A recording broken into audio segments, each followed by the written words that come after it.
Dimensional object है। यहाँ पे वन डायमेंशनल ऑब्जेक्ट है जिसमें चार्ज डिस्ट्रीब्यूटेड है, यहाँ पे चार्ज डिस्ट्रीब्यूटेड है, यानी यहाँ पे लीनियर चार्ज डिस्ट्रीब्यूशन का केस किया हुआ है।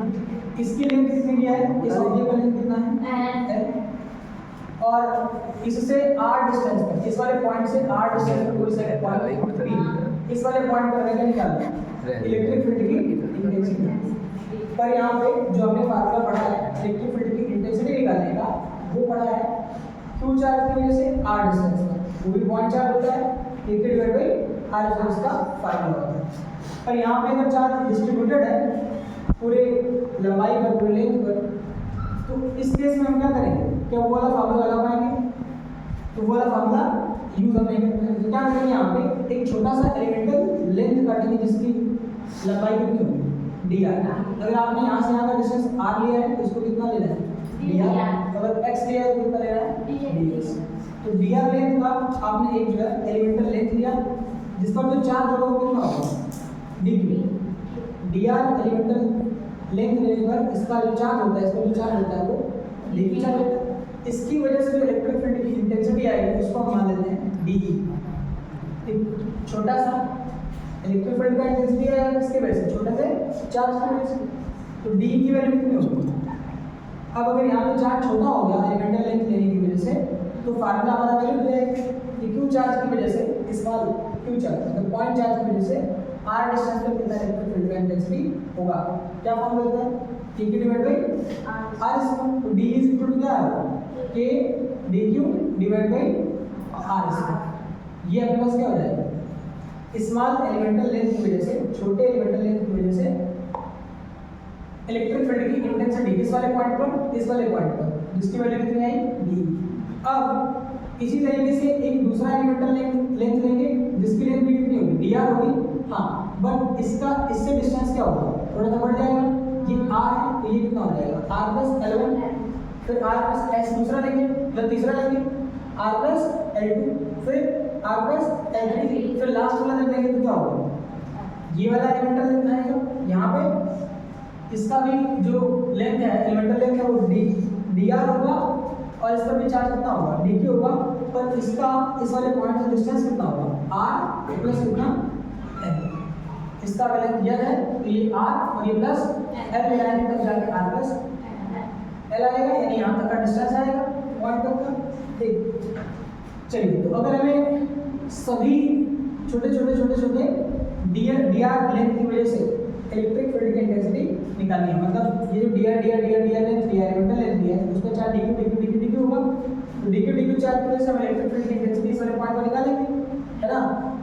तो एक की वजह से निकाला तो k dq divide by r square है, दूसरे की वजह से निकालेंगे तो k dq divide by r plus L1 का होल स्क्वायर है ना, फिर r प्लस L2 का होल स्क्वायर है, ऐसे अलग अलग आएंगे तो सबको जोड़ना पड़ेगा लास्ट में। और सबकी वजह से इलेक्ट्रिक फील्ड की इंटेंसिटी किधर होगी, पहले वाले चार्ज की वजह से भी इस साइड होगी, दूसरे वाले चार्ज की वजह से भी इस साइड होगी, तीसरे वाले की वजह से भी इस साइड। सबका डायरेक्शन क्या है, एक ही है। अगर सबका डायरेक्शन एक ही है तो क्या हम DE को ऐड कर सकते हैं directly, DE1 DE2 DE3 DE4 DE5 है ना, सबको ऐड करो। तो ऐड करने का तरीका, जब कोई चीज़ वेरी कर रहा होता है तो ऐड करने का तरीका क्या होता है, इंटीग्रेशन। तो क्या करेंगे, दोनों तरफ इंटीग्रेट करेंगे, तो D इज इक्वल टू क्या आएगा, k dq divide by r square. r यहाँ पे क्या कर रहा है, वेरी कर रहा है, r वेरी कर रहा है कहाँ से कहाँ, r बदल रहा है कहाँ से कहाँ, r से लेके पहली वाली वैल्यू r, उसके बाद लास्ट वाली वैल्यू क्या है r plus L, r plus, तो इसको कहाँ से कहाँ वेरी कराएंगे, r से लेके r प्लस L।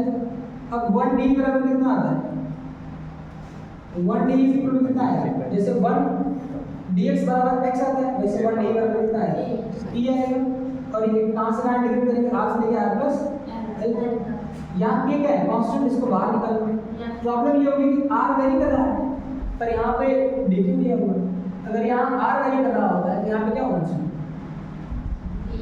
dr होना चाहिए। अब dr कैसे लेके आएंगे, तो लैम्डा बराबर क्या होता है dq डिवाइड बाई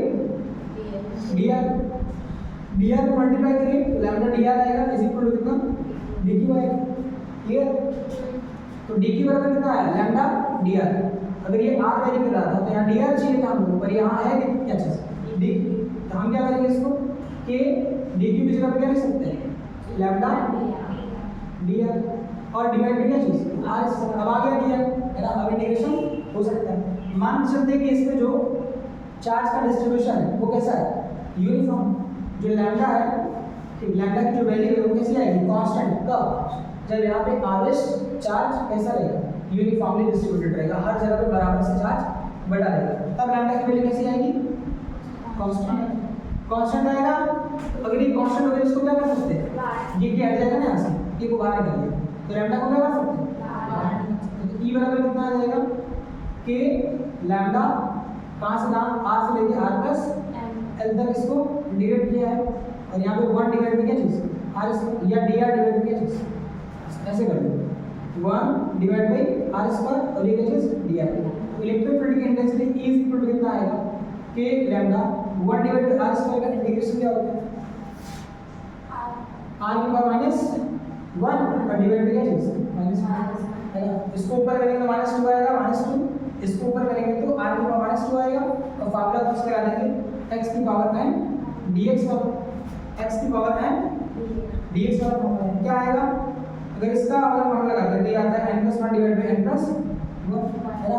उसी से अगर इसको करेंगे तो कितना आएगा r की पावर -1 डिवाइड बाई -1 और कहां से कहां इंटीग्रेट करेंगे इसको r से लेके r + n। ठीक ना। इलेक्ट्रोफिल्ड की intensity E is equal to k lambda. यहाँ पे इसको क्या लिख सकते हैं 1 डिवाइड बाई -1 डिवाइड बाई कहां से कहां r से लेके r + n। तो E बराबर कितना आ जाएगा k लैम्डा। एक बार रखेंगे r + n r की जगह पे और एक बार रखेंगे क्या चीज ये अपर लिमिट और ये लोअर लिमिट तो क्या आ जाएगा -1 डिवाइड बाई r + l और माइनस लगाएंगे। जब माइनस लगाएंगे तो ये वाला माइनस क्या हो जाएगा प्लस और 1 डिवाइड बाई कितना आएगा हां। तो E बराबर कितना आया k लैम्डा। इसको चाहे अगर कर दो 1 डिवाइड बाई r आ जाएगा प्लस 1 डिवाइड बाई क्या चीज r + ये रिजल्ट है ना। तो ये अपने पास क्या है आंसर। चाहे इसको मल्टीप्लाई कर दो r + यहाँ पे r यहाँ कुछ गलती कर दिया प्लस सही रहेगा क्या रहेगा ये वाला इस साइड हो जाएगा तो 1/r पॉजिटिव ये वाला minus 1 divide by r plus है l तो माइनस क्या कर दिया 1 डिवाइड बाई r प्लस। ठीक है। अब इसको यहाँ मल्टीप्लाई करेंगे तो r प्लस आएगा और इसको यहाँ मल्टीप्लाई करेंगे तो r।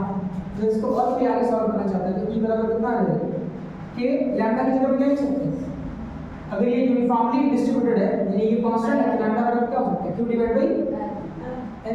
तो यहाँ पे क्या लिखेंगे q divide by n lambda की वैल्यू और यहाँ पे क्या चीज मल्टीप्लाइड बाई कितना r + n यहाँ जाएगा r यहाँ जाएगा तो r से r कैंसिल हो जाएगा। इसको यहाँ मल्टीप्लाई करेंगे इसको यहाँ मल्टीप्लाई करेंगे तो r + r आएगा यहाँ पे और माइनस r आएगा r से r कैंसिल क्या बचा l divide by r into r + n ये बचेगा तो l से l e बराबर कितना आ जाएगा k q divide by r into r + ये आएगा इलेक्ट्रोफिल्ड की intensity E is equal to k q divide by r into r + तो ये इलेक्ट्रोफिल्ड की इंटेंसिटी है। क्लियर है।